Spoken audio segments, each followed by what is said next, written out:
Les postos, on se retrouve pour cette nouvelle vidéo pour évoquer l'actualité du football et du Paris Saint-Germain en particulier. À quelques jours de ce déplacement à l'AS Saint-Etienne dimanche, il va falloir remobiliser les troupes après cette défaite contre Manchester City. Donc on va parler des blessés, il y en a beaucoup. Tout le milieu de terrain décimé, encore une blessure grave entre guillemets pour Marco Verratti, mais encore une longue absence. On commence d'abord avec le feuilleton Pochettino-Zidane. Le nom de Zidane est régulièrement cité parmi les dirigeants du PSG, mais pas de discussion directe avec lui pour l'instant selon RMC Sport. Le club est tranquille face à ces rumeurs en expliquant qu'il y a un entraîneur en place et qu'il n'est pas prévu que cela change à court terme. Ça c'est de la communication, on va dire, inversée. Voilà. Le PSG réfléchira à l'avenir de Pochettino réellement s'il demande à partir ou si Manchester United le contacte officiellement. En l'état actuel, ces deux hypothèses ne sont pas réalisées pour l'instant. Comme l'été dernier, le PSG, pour l'instant, juge qu'il n'y a pas de raison de réagir aux rumeurs, mais la vraie information quand même, c'est qu'il y aura des décisions qui seront prises quand même. Et si jamais Pochettino demande réellement à quitter le Paris Saint-Germain, Manchester United réfléchira à l'avenir de Pochettino s'il demande à partir très vite. Voilà, en ce qui concerne maintenant le match contre l'AS Saint-Etienne, parce qu'il y a quand même un match à jouer ce dimanche à 13h. Donc maintenant, on sait que Saint-Etienne est très mal embarqué en championnat et qu'ils vont jouer le match de leur vie. Alors déjà que le milieu de terrain du Paris Saint-Germain, même quand il y a tous les titulaires, c'est pas glorieux. Alors là, les postos, on pourrait arriver à Saint-Etienne très décimé. Déjà, Marco Verratti va manquer jusqu'à 3 semaines minimum de compétition.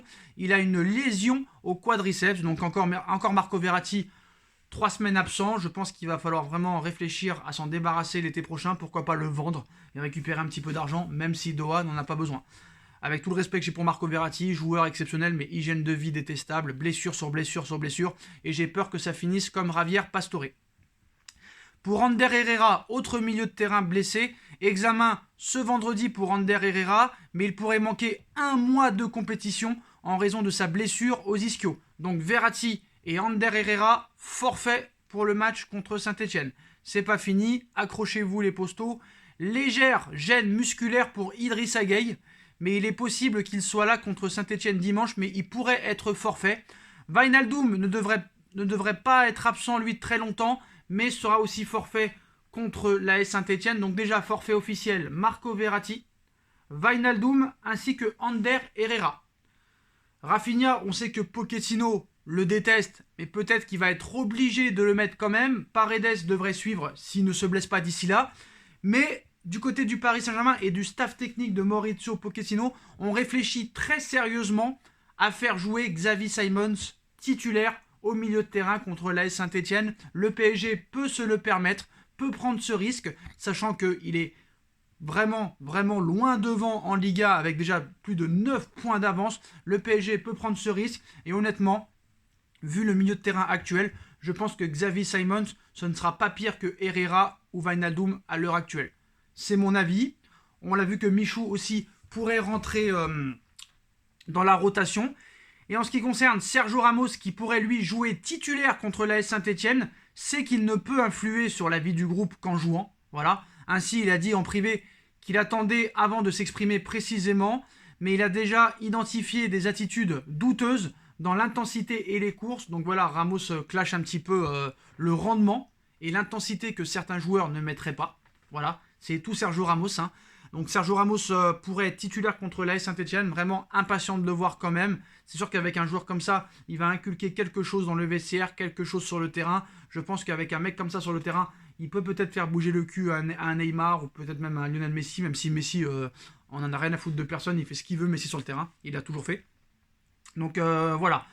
Donc maintenant, Ramos s'exprimera, on verra ce qu'il dira, mais il a déjà identifié de sérieux doutes dans l'intensité et dans les courses aussi de certains joueurs. Donc voilà, dimanche, ça va quand même être un match à suivre. Ramos, la première de Ramos, peut-être la première de Xavi Simons, titulaire au milieu de terrain avec Michou, parce que tout le milieu de terrain presque est décimé. Voilà, on verra peut-être ce qui se passera, mais bon, je pense qu'il faudra faire des choix. Draxler aussi est forfait, donc pénurie de blessures. Je pense qu'il faudra peut-être faire souffler un Kipembe qui est à bout de souffle. Pourquoi pas faire débuter un El Shaddai Bichabou, pourquoi pas. Honnêtement, vu la situation de Pochettino à l'heure actuelle, je pense qu'il pourrait se permettre de prendre ce risque. vu l'avance que tu as en Ligue 1. Voilà les postos. Voilà les dernières infos. Dites-moi en commentaire ce que vous en pensez. On like, on partage, on commente, on s'abonne. N'hésitez pas aussi à venir vous abonner en masse à la chaîne YouTube Les Vidéos de Nono et Sacha. Le lien est en bas en description. Allez vous abonner en masse les postos, ça me ferait énormément plaisir. Dites-moi en commentaire tout ce que vous pensez de toutes ces infos. Et on se retrouve très vite pour une nouvelle vidéo. Tchuss.